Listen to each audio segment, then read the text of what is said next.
The Duke of Alistair married a woman he fully expected to die. It was a matter of grim practicality, a final signature on a contract written in debt and desperation. Her father, a baron whose ambitions had outstripped his accounts, had offered his only daughter as settlement for a ruinous gambling loss. The Duke had seen her only once before the ceremony, a pale, wraith-like creature with eyes like bruised violets, huddled in a shawl despite the mildness of the day, a delicate cough rattling her bird-boned frame. The doctors gave her 6 months, a year at most. For the Duke, it was a tidy solution. The marriage would absorb the Baron's lands into his own vast holdings, and her swift, inevitable demise would leave him a respectable widower, free to pursue a more advantageous match in the future. He considered it a sombre but necessary piece of estate management. He took her to Blackwood Manor, a remote, forgotten property on the northernmost edge of his domains. It was a place of exile, a stone tomb cloaked in ivy and perpetual damp. The house had not been properly lived in for half a century, and it wore its neglect like a shroud. The air within was thick with the scent of mildew and regret, a cold that seeped not from the draughts that snaked through every warped window frame, but from the very stones themselves. It was, he thought with a flicker of dispassionate cruelty, a fitting place for a woman to fade away. He led her to the master chamber, a cavernous room where the tapestries on the wall were leprous with damp, and the great bed stood like a funeral bier. "You will have everything you require," he said, his voice flat, devoid of pity or warmth. He did not look at her, focusing instead on a water stain spreading across the ceiling, a creeping geography of decay. "The housekeeper has her instructions. A physician will call weekly. I trust you will find your final months peaceful." She said nothing. She simply stood in the centre of the room, a fragile silhouette against the grimy light filtering through the tall, mullioned windows. She had not spoken a word during their journey, nor during the cold, perfunctory wedding service. He found her silence unnerving, but convenient. It required nothing of him. He turned to leave, his boots echoing on the bare, dusty floorboards. At the door, he paused, a strange, unwelcome impulse compelling him to look back. She had not moved. Her slight form seemed to be shrinking, dissolving into the gloom of the great, cold room. He hardened his heart against the sight. This was a transaction, nothing more. "I will be on the continent for the foreseeable future," he stated, his words a final closing of a ledger. "Do not expect to hear from me." And with that, he left. He did not see the single tear that traced a path through the dust on her cheek. He did not hear the shuddering breath she finally drew in, as the sound of his carriage faded into the oppressive quiet. He left her to the silence, to the damp, to the slow, creeping death that everyone, including herself, expected. The Duke abandoned his new wife in a cold manner and promptly put her out of his mind. Another piece of unpleasant business concluded. The first few weeks were a blur of fever and shadow. The Duchess, a title that felt like a borrowed, ill-fitting gown, lay in the monstrous bed, the damp linen clinging to her feverish skin. The house seemed to be actively trying to consume her. Its cold was a physical presence, a heavy blanket that smothered the weak flame of her life. The physician came, a portly man with hands that smelled of stale tobacco, and he would tut and shake his head, prescribing weak broths and rest. It was the prescription for a managed decline, the gentle easing into a foregone conclusion. The housekeeper, a gaunt woman with a face set in lines of permanent disapproval, would leave the trays by the door, rarely venturing into the room, as if the illness were a moral failing she might catch. Loneliness was her most constant companion. It was a different sort of loneliness than she had known in her father's house, where she had been a decorative, sickly burden. This was an absolute isolation, a profound emptiness that echoed the hollow chambers of the manor itself. Some days, the silence was so complete she could hear the tiny scuttling of spiders in the canopy above her and the slow, inexorable drip of water somewhere deep within the walls, like the house's own weeping heart. She drifted, suspended between waking and dreaming, her past a collection of slights, and her future a dark, narrow corridor leading to a closed door.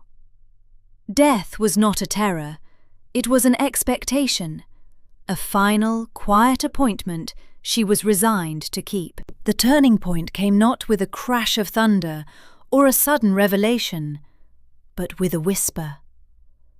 One morning, the fever broke, leaving her weak and drenched in sweat, but lucid. The world swam back into a sharp, painful focus. Through the grime of the window, she could see the bleak winter garden, a tangle of skeletal branches clawed against a pearl-grey sky. And there, at the foot of a stone urn green with moss, was a single, defiant snowdrop. It was a tiny thing, a fragile speck of white against the overwhelming decay. Yet it had pushed its way through the frozen, unforgiving earth. It had chosen to live. That same day, a young maid, no older than 16, crept into the room. She was not supposed to. The housekeeper had forbidden it. But she carried a small, chipped vase with that very snowdrop in it, its stem nestled in a bit of damp moss. She placed it on the bedside table, her movements quick and furtive. "Begging your pardon, Your Grace," the girl mumbled, her cheeks flushed. "But I thought you might like to see it. A bit of life, isn't it?" The girl fled before she could reply. The Duchess stared at the flower. A bit of life. The words resonated in the hollow space inside her. For weeks, she had been a passive participant in her own demise. She had accepted the narrative written for her.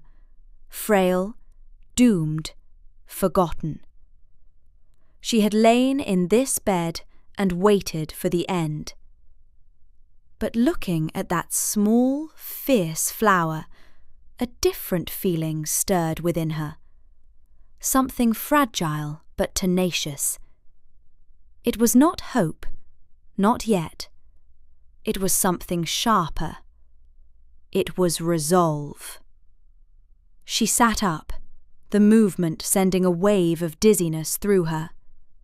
Her breath hitched in her chest, but she pushed through it. She looked at her own hands, thin and translucent against the grey wool of the blanket. She had been waiting to die. She would wait no longer. "Get me out of this bed," she whispered to the empty room, her voice a rusty croak. Then, louder, testing the sound of it in the oppressive silence, "Get me out of this bed!" If you're enjoying this story of resilience and rediscovery, please take a moment to subscribe to our channel and press the notification bell so you won't miss what happens next. And we'd love to hear from you in the comments. Tell us where you're listening from and what time it is. Now, back to our story. The first step was a battle. Simply swinging her legs over the side of the bed left her breathless, her heart hammering against her ribs. But she did it, and the next day she stood, clinging to the bedpost, her legs trembling like a newborn foal's. The young maid who had brought her the flour, whose name she learned was Ilara, became her silent, nervous co-conspirator. Against the housekeeper's orders, Ilara began bringing her real food: a piece of toast, a bowl of thick vegetable soup, an apple. It was simple fare, but to the Duchess it tasted of rebellion. It tasted of life. As her physical strength slowly returned, a trickle at first, then a steady stream, her mind, long clouded by illness and despair, began to clear. Her father, for all his faults, had insisted on a peculiar education for her. Deeming her too frail for the rigours of the social season, he had instead allowed her access to his library and his tutors. She had not learned watercolour or needlepoint. She had learned mathematics, economics, and agricultural theory. She had a mind for numbers and systems, a skill her father had found amusingly eccentric, but which she now saw as a potential weapon, a tool for survival. Her first target was the household accounts. She requested the ledgers from the steward, a man named Finch with shifty eyes and an oily deference that set her teeth on edge. He demurred, claiming she was too unwell to be bothered. She insisted, her voice quiet but unyielding. He finally produced them, a stack of dusty, leather-bound books that smelled of deceit. She spent weeks at a small, rickety desk by the window of her chamber, a shawl wrapped tightly around her shoulders. At first the columns of numbers swam before her eyes, but slowly, methodically, she began to unravel the story they told. It was a tale of systematic theft. Finch had been inflating prices for supplies, billing for phantom servants, and selling off estate resources, timber, game, livestock, for his own profit. The manor wasn't just neglected, it was being bled dry from the inside. The Duke, absent and uninterested, was being robbed blind, and his tenants were being squeezed to cover the false shortfalls. The anger that filled her was a clean, cold fire, burning away the last vestiges of her apathy. It was the first powerful emotion she had felt in years. She summoned Finch. She did not raise her voice. She simply laid one of the ledgers open on the desk and pointed to a single, damning entry. "Explain this, Mr. Finch," she said, her voice even. He blustered and paled, but the evidence was irrefutable, laid out in her own neat, clear annotations in the margins. She gave him a choice. He could leave the estate by nightfall with nothing but the clothes on his back, or she would have him arrested. He was gone before the sun set. That small victory was the first stone she laid in the foundation of her new life. She took direct control of the household accounts. She sent for the local solicitor, a man whose surprise at being summoned by the supposedly dying Duchess was comical, and had him review all the estate contracts. She discovered Finch had been underpaying the tenants for their share of the crops, while over-reporting the yields to the Duke's distant accountants, pocketing the difference. She corrected the error, issuing back pay from the small coffer of household funds she had recovered. The news rippled through the tenant farms with quiet disbelief. Then, with a dawning, cautious respect. Next, she turned her attention to the house itself. It was a gargantuan task, like trying to heal a leviathan with a single needle. She started small. With Alara and a handful of other servants who had begun to look at her with something other than pity, she began to clean. They started with one room, the small morning parlour, a space that received the weak northern light. They scrubbed away decades of grime, mended the upholstery with thread salvaged from old linens, and polished the wood until it gleamed with a faint, hesitant warmth. When they were done, the room was still worn, still faded, but it was clean. It was habitable. For the first time, she had a space that did not feel like a tomb. Her work became a rhythm, a purpose that structured her days. She rose with the sun, which was still a rare visitor in the northern sky. She spent her mornings on the accounts, her afternoons overseeing repairs or walking the grounds, and her evenings reading by the fire in her reclaimed parlour. She learnt the names of all the servants, their families, their troubles. She learned the rhythms of the land, the needs of the soil, the cycles of the crops. The estate was not an abstract asset to her. It was a living, breathing entity, and she was its steward. The house began to change with her. The work was slow, painstaking. A roofer was hired to patch the worst of the leaks. A local carpenter was put on retainer to repair the window frames and shore up the sagging floors. The gardens, a chaotic wilderness, were gradually tamed. She did not have the funds for a grand restoration, but she had ingenuity. She studied the old plans of the estate and discovered the kitchen gardens had once been vast and productive. She organised the staff and some of the tenants' wives into a team.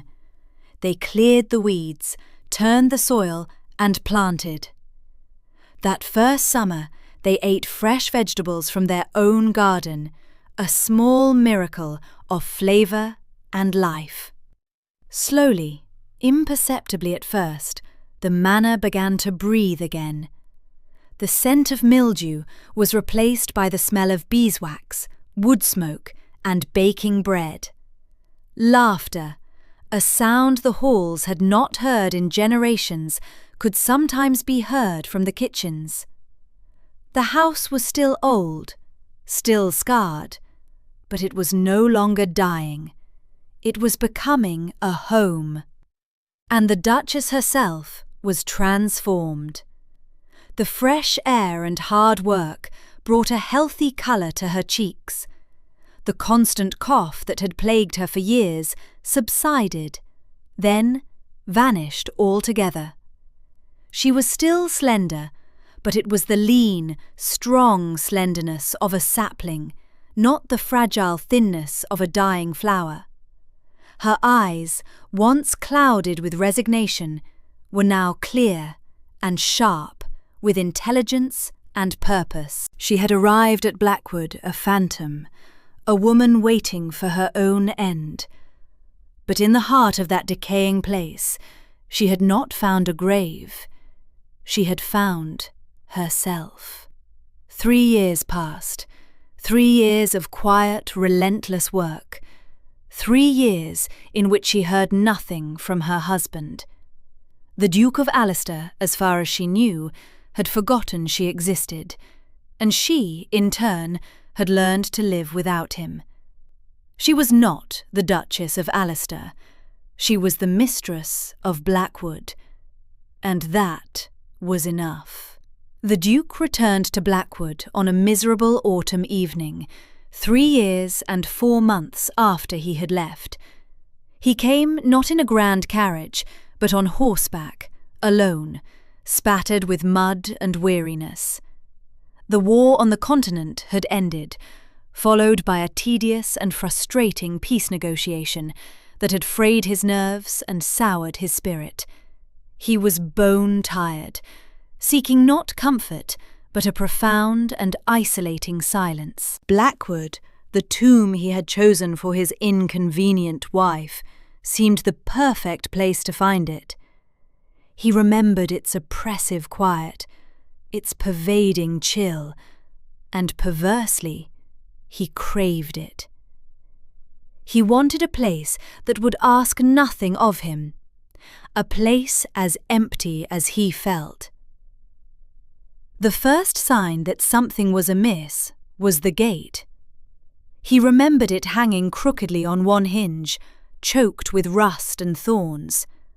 Now it stood straight and true, freshly painted black, and it swung open smoothly at his touch. He rode up the long drive, which was no longer a rutted track, but a well-tended gravel path. A light glowed in the gatehouse. He frowned, a prickle of unease disturbing his exhaustion. As the manor itself came into view, he pulled his horse to a halt, staring. The silhouette was the same, stark and imposing against the bruised twilight sky, but it was wrong, all wrong. Smoke curled from a half-dozen chimneys, a warm, welcoming plume against the cold air. The windows were not dark, hollow eyes. They shone with the golden light of lamps and fires. The suffocating shroud of ivy had been trimmed back from the stone, revealing the house's strong, clean lines. It did not look like a place of decay. It looked alive. Dismounting, he walked to the great oak door, his boots crunching on the gravel. He lifted his hand to the heavy iron knocker, but before it fell, the door swung inward. A young maid, Elara, though he did not know her name, stood there, holding a lamp. She did not look frightened or cowed. She looked at him with a calm, appraising gaze. "Good evening," she said, her voice polite but firm. "May I help you?" The question was so unexpected, so utterly absurd, that for a moment he was speechless. He was the Duke. This was his house. "I am the Duke of Alastair," he said, his voice harsher than he intended. The maid's eyes widened slightly in recognition, but she did not fluster. "Of course, Your Grace. Forgive me. We were not expecting you. Please, come in." He stepped into the great hall, and the shock deepened. The air did not smell of damp and dust. It smelled of beeswax and dried lavender. A massive fire roared in the hearth that had been cold and black for decades, its flames dancing across polished wood floors and clean stone walls. The ghostly shrouded furniture had been uncovered, repaired, and arranged in welcoming configurations. It was not the mausoleum he remembered. It was a home. "Where is—" He stopped, unsure how to phrase the question. He had fully expected his wife to be long dead and buried in the local churchyard. The thought that she might still be alive had not even occurred to him. As if in answer to his unspoken question, a figure appeared at the top of the grand staircase. It was a woman, holding a candle, the light casting a warm halo around her. She was slender, dressed in a simple but well-made gown of deep blue wool. Her dark hair was coiled neatly at the nape of her neck. She descended the stairs with a quiet, confident grace that he did not recognize. As she reached the bottom and stepped into the full light of the hall, she raised her head, and he looked, truly looked, at his wife for the first time. The change was staggering. This was not the frail, fading girl he had abandoned. The pallor of sickness was gone, replaced by a healthy vitality. The fear in her eyes had been replaced by a calm, unnerving intelligence. She was beautiful, he realized with a jolt. But it was a beauty born not of fragility, but of strength. She stopped a few feet from him, her expression unreadable. She was not angry, not fearful, not even surprised. She looked at him with the cool, detached assessment of a stranger. He finally found his voice, the words blunt and clumsy with shock. "You're alive." A faint, ironic smile touched her lips, a fleeting ghost of an expression. "I apologize for the inconvenience, Your Grace," she said, her voice as smooth and cool as river stone. "I assure you, it was not my intention to disrupt your plans." The words, delivered with perfect, cutting politeness, struck him with the force of a physical blow. He had expected a ghost, or, at the very least, a grateful, trembling survivor. He was confronted instead by a stranger, a woman of formidable poise, who was looking at him not as a husband or a saviour, but as an unexpected and unwelcome complication in her well-ordered world. He had come seeking a tomb, a place to bury his own weariness. He had found a kingdom, and at its heart, a queen he did not know at all. In the days that followed, the Duke felt like a ghost in his own house. The rhythms of the manor, once dictated by decay, now moved with a quiet, efficient purpose that revolved entirely around the Duchess. The servants, he noted with a growing sense of dislocation, took their orders from her. They looked to her for direction, for approval, for judgment. They treated him with the formal respect due his title, but it was a hollow deference. Their loyalty, their true allegiance, was to her. He tried to assert his authority, but it was like trying to grasp smoke.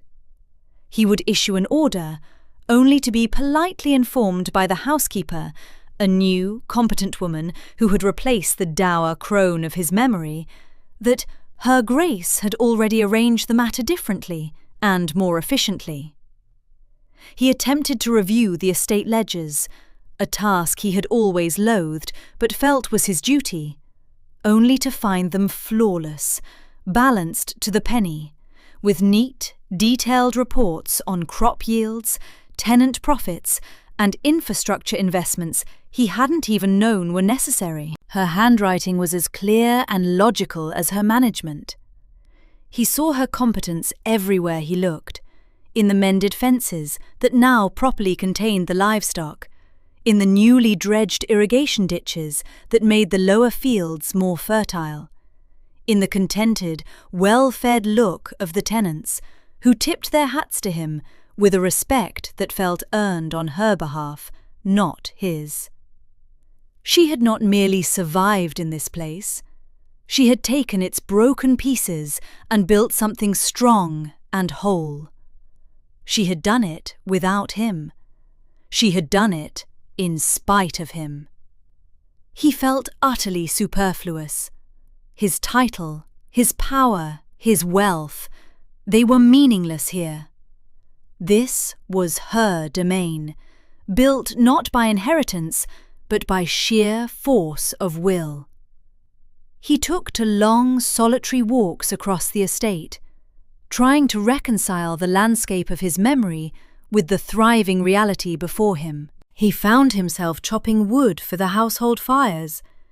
The simple, repetitive physical labour, a welcome distraction from the turmoil in his mind. He was the Duke of Alistair, one of the most powerful men in the kingdom, and he was reduced to performing the tasks of a common labourer just to feel useful. Their interactions were brief, formal, and excruciatingly polite. They took their meals together in the grand dining room, a silent, cavernous space where the distance between them felt as vast as a continent. He would try to make conversation, asking about the estate, and she would answer with precise, factual reports, her tone that of a steward briefing her employer. There was no warmth, no anger, no emotion at all. It was a perfectly smooth, impenetrable wall of civility. He found he preferred the memory of her silent fragility. This cool, self-possessed stranger was infinitely more intimidating. The fragile peace of their Cold War was shattered by the arrival of a letter bearing the Dowager Duchess's seal. His mother.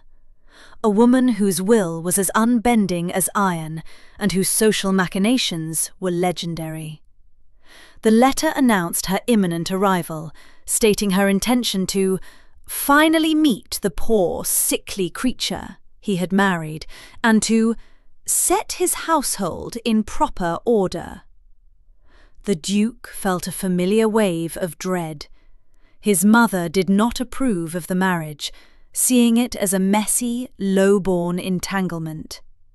She had assumed, as he had, that the problem would have resolved itself by now. Her visit was not a social call. It was an inspection, and likely an execution. She would take one look at the quiet, unassuming woman his wife appeared to be, and tear her to shreds with 1,000 tiny, cutting remarks and impossible social demands. He found his wife in the library, a room she had transformed from a dusty crypt into a warm, comfortable haven of books and firelight. He handed her the letter. She read it, her expression unchanging. "Your mother is welcome, of course," she said, folding the letter neatly. "We will have a suite prepared for her." "You don't understand," he said, the words coming out in a rush. "My mother, she can be difficult. She will expect a certain standard. She will try to find fault." She looked up at him, and for the first time he saw a flicker of something behind her calm facade. It looked like amusement. "And do you believe she will find it, Your Grace?" The quiet confidence in her question silenced him.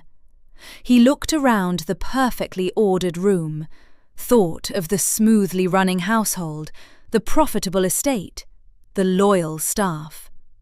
What fault could his mother possibly find? But he knew it wasn't about leaky roofs or dusty corners. It was about power. His mother would see his wife's competence not as a virtue, but as a challenge to her own authority as the family's matriarch. "She will try to run this house," he said finally. "She will try to run you." "Many things have tried to run me out of this house, Your Grace," his wife replied, her voice soft but laced with steel. "The damp, the rot, the fever. I am still here." She paused, her gaze holding his. "I will manage your mother."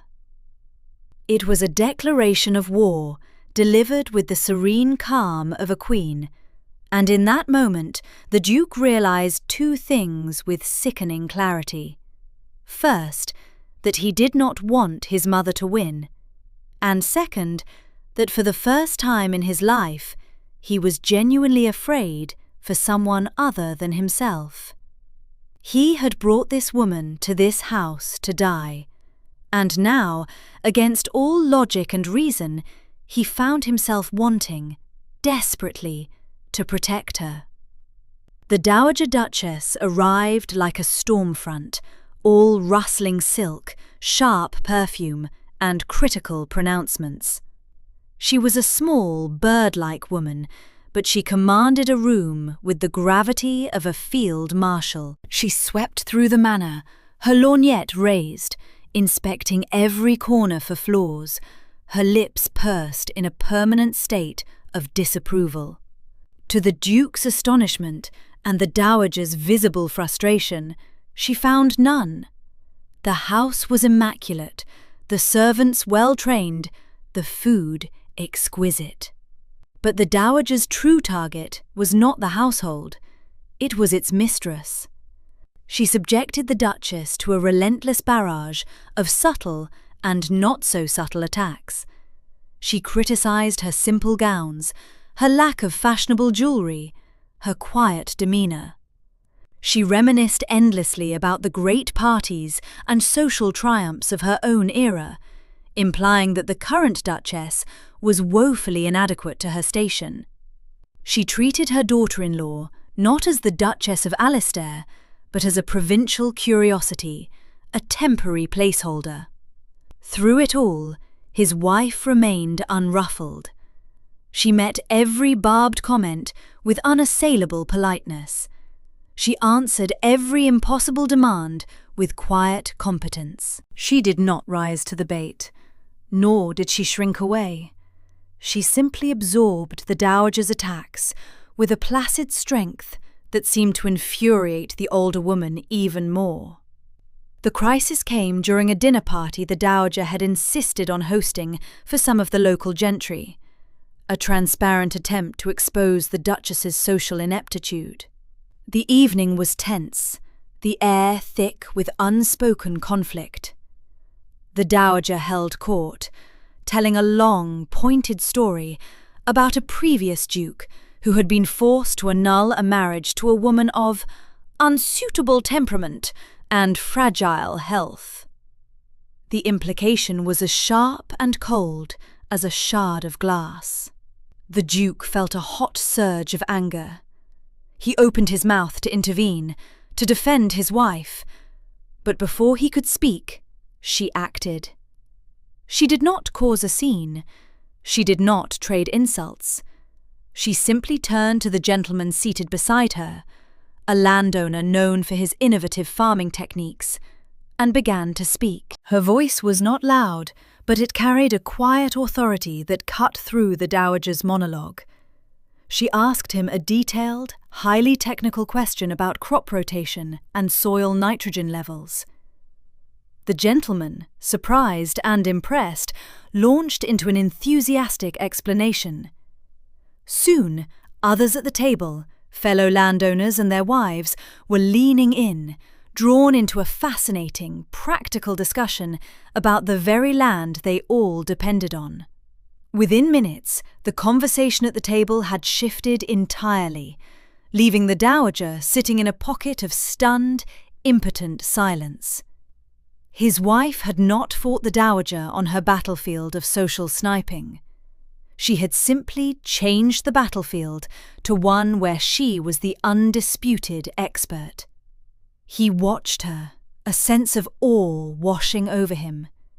He had seen her as a survivor, then as a competent manager, but now he saw her as a strategist, a leader of quiet, formidable power. Later that night, the storm that had been threatening for days finally broke. Rain lashed against the windows, and wind howled in the chimneys, making the old house groan. The Duke was in his study, nursing a brandy and the unfamiliar feeling of pride, when a frantic knock came at the door. It was Ilara, her face pale with panic. "Your Grace, please come. It's the Duchess. She's collapsed." He found her on the floor of her bedchamber. A book slipped from her hand. She was burning with fever, her breathing shallow and ragged. The old illness, the consumption that had nearly claimed her years ago, had been lying in wait. The stress of the Dowager's visit, the constant need to be vigilant and strong, had weakened her defences and allowed the disease to reclaim its hold. The physician was summoned, the same man from years ago. He shook his head grimly. "The relapse is severe, Your Grace. Her constitution has been taxed to its limit. We can only make her comfortable." The Duke looked at the still, pale face of his wife, and a cold terror, far greater than any he had ever known on a battlefield, seized him. The detached pragmatism of 3 years ago was gone, replaced by a raw, desperate fear. The thought of losing her, this woman he was only just beginning to know, was unbearable. "No," he said, his voice a low command. "You will not make her comfortable. You will make her well." He dismissed the physician, his mind racing. He remembered battlefield surgeons, men who worked miracles with herbs and radical treatments. He remembered stories of specialists in the capital. He would not let her fade away, not again. He took charge of her care himself. He sent riders to every major city within a week's journey, summoning the best doctors, offering any price. While he waited, he sat by her bedside, a post he did not leave for days. He bathed her feverish brow with cool cloths. He coaxed spoonfuls of broth and water between her cracked lips. He talked to her, his voice low and constant, telling her about his day, about the estate, about the war. Anything to keep the sound of life in the silent, sick room. The dowager tried to interfere, declaring his behaviour unseemly and insisting on bringing in her own society physician who specialised in nervous female complaints. He turned on her with a fury that stunned them both. "You will not touch her," he snarled, his voice shaking with rage. "You have done enough. This is my wife, and this is my home. If you cannot respect that, you will leave." The dowager, for the first time in her life, was rendered speechless. She left the next morning without a word. For days, his wife hovered between life and death. During the long, dark hours of the night, when the house was silent save for the howling wind and her own ragged breaths, the Duke's carefully constructed armour shattered completely. He was not the Duke of Alistair, a powerful nobleman. He was just a man, helpless and terrified, watching the most important person in his world slip away. He found himself confessing to her still form, the words pouring out of him in a raw, broken whisper. He told her how he had wronged her, how he had abandoned her, how his cold, pragmatic cruelty had been a mask for his own cowardice and fear of connection. "I was a fool," he whispered, his hand gripping hers, feeling the faint, thready pulse. "I brought you here, to this broken place, and all this time, I was the one who was broken. You are the one who is whole. You built this. You made a home from a ruin. You saved this place. You saved the people here. Please, please, let me save you." One night, as the storm outside finally exhausted itself, she stirred. Her eyes fluttered open. They were cloudy with fever, but they focused on his face. Her fingers tightened weakly around his. "You stayed," she rasped, her voice barely audible. "I'm not leaving," he said, his own voice thick with unshed tears. "I am never leaving you again." That was the turning point. Her fever broke the next day. Her recovery was slow, arduous, and fraught with setbacks. But she was not alone this time. He was there, a constant, steadfast presence at her side. He read to her he helped her take her first shaky steps around the room. He listened as she slowly, haltingly, began to tell him the story of her 3 years alone. She spoke of the loneliness, the fear, and the quiet, fierce determination that had kept her going. He, in turn, told her of the emptiness of his life, the meaningless political games, the hollow victories, the profound burden of a title he felt he had never truly earned. In that quiet sick room, surrounded by the home she had brought back to life, the Duke and Duchess finally began to build a marriage.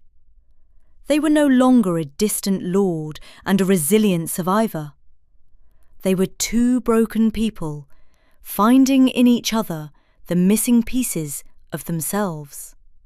He learned the true meaning of strength from her quiet resilience, and she, in turn, began to learn the meaning of trust from his unwavering devotion. The illness that had nearly taken her became the crucible that forged their bond, burning away the last of the pride, resentment, and fear that had kept them apart.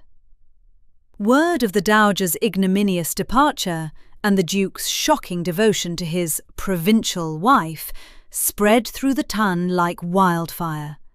It was a scandal, a delicious piece of gossip that painted the Duke as a man bewitched and his wife as a clever usurper.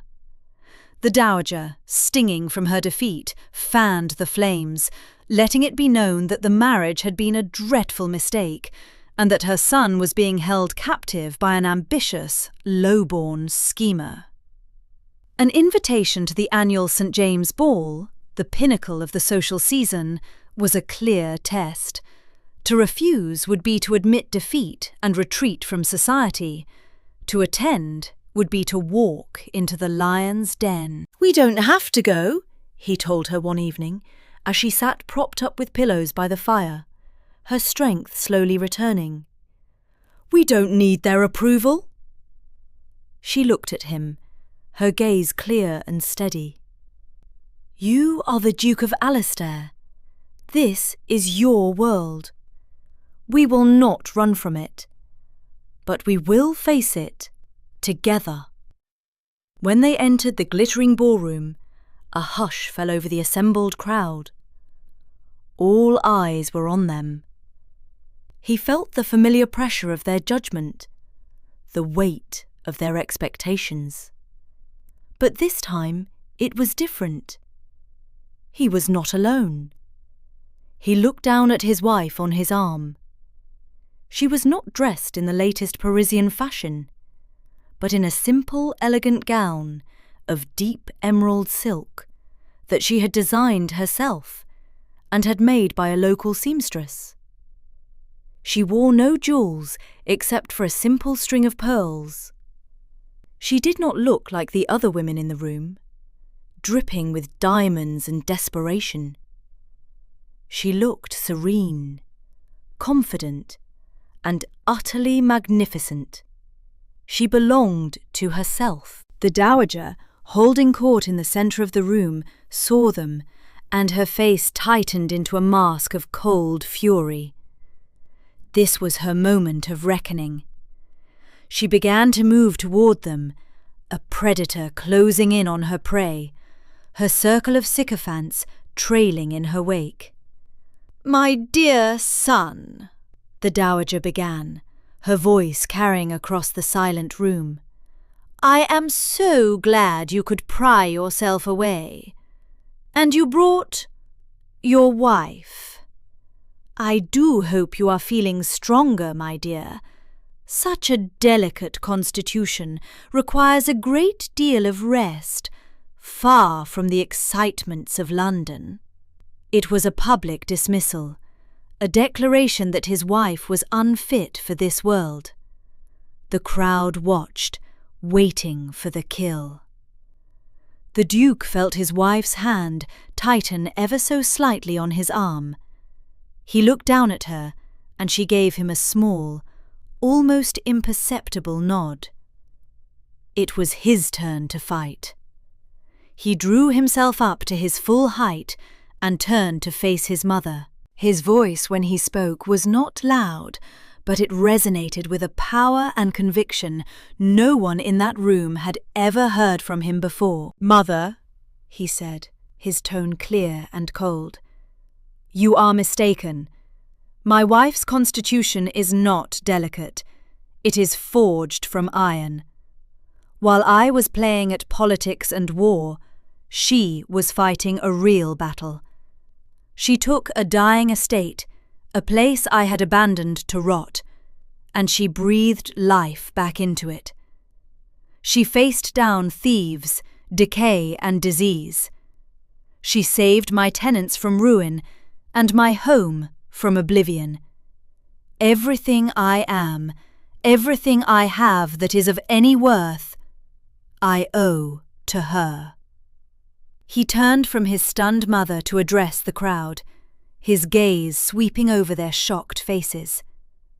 "You see before you the Duchess of Alistair, not a placeholder or a temporary convenience, but the true mistress of my estate, and more importantly, the mistress of my heart. She did not need me to save her. The truth is, it was she who saved me. She saved me from my own emptiness, my own foolish pride.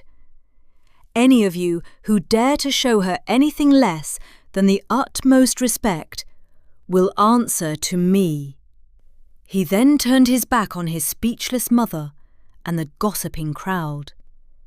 He led his wife to the centre of the ballroom floor, signalled to the orchestra, and took her in his arms for the first waltz. As they danced, the rest of the world seemed to melt away. There was only the music and the feeling of her in his arms, her head resting against his shoulder. Later that night, back in the quiet of their London townhouse, he stood by the window looking out at the sleeping city. She came to stand beside him, her hand finding his. "You did not have to do that," she said softly. "Yes, I did," he replied, turning to face her. He took both of her hands in his. "For 3 years I was a coward. Tonight I finally found my courage." He looked into her eyes, the beautiful, intelligent eyes that had seen so much pain and had shown so much strength. "I love you," he said, the words simple, profound, and painfully inadequate to express the depth of his feelings. "I know I do not deserve you. I know I have a lifetime of amends to make. But I love you. You are my home. You have always been my home. I was just too blind to see it." Tears welled in her eyes, but they were not tears of sadness. "Love is not about deserving," she said, her voice thick with emotion. "It is about choosing. For a long time, I chose to survive. Now, I choose you." She rose on her toes and kissed him. It was not a kiss of passion, but of profound peace and acceptance. It was the sealing of a promise not to be a perfect Duke and Duchess, but to be partners, equals, two souls who had found each other in the ruins and had built a life together. It was the beginning of their true story. A year later, the Duke stood on the terrace at Blackwood, watching the sunset over his lands. The fields were green and gold, the manor behind him was warm and filled with light, and the air was sweet with the scent of late-blooming roses. It was a picture of peace, an earned peace that he knew every single day he had almost thrown away. He heard the library door open and turned to see his wife walking toward him. She carried a small basket filled with herbs from the garden, and she smiled as she approached, a real, radiant smile that still had the power to take his breath away. The year since that night at the ball had been one of quiet rebuilding. They had returned to Blackwood, turning their backs on the fickle social world of London. They had found their rhythm not in ballrooms, but in the daily work of their home. They worked together on the estate accounts. They walked the fields with their tenants. They read together by the fire in the evenings. They had built a partnership, a true and equal union of respect and deep, abiding love. She came to stand beside him, leaning her head on his shoulder, as they watched the last rays of sunlight paint the sky in hues of orange and violet. "The ledgers are balanced," she said, her voice laced with contentment. "And the harvest looks to be the best in a generation," he added, slipping his arm around her waist. They stood in comfortable silence for a long moment, the silence of two people who no longer needed words to understand each other. He thought back to that first day, to the cold, dismissive man he had been, and the frail, silent girl he had left in this very house.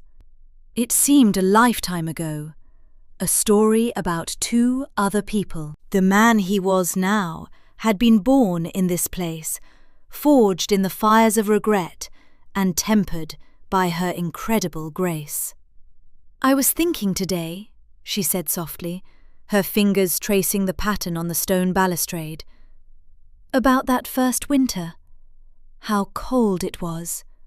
How this house felt like the end of the world." "And now?" he asked, his voice gentle. She turned her face up to his, her eyes shining in the twilight. "Now," she said, "it is the centre of it." He bent his head and kissed her, a slow, gentle kiss filled with the quiet gratitude of a man who had been given a second chance he never deserved, but which he would spend the rest of his life honouring. He had come to this house seeking a tomb for a wife he did not want, only to find, against all odds, the home and the love he had been missing his entire life. The greatest treasure of the vast dukedom of Alastair was not its lands or its titles, but the resilient heart of the woman who had taught its master how to truly live.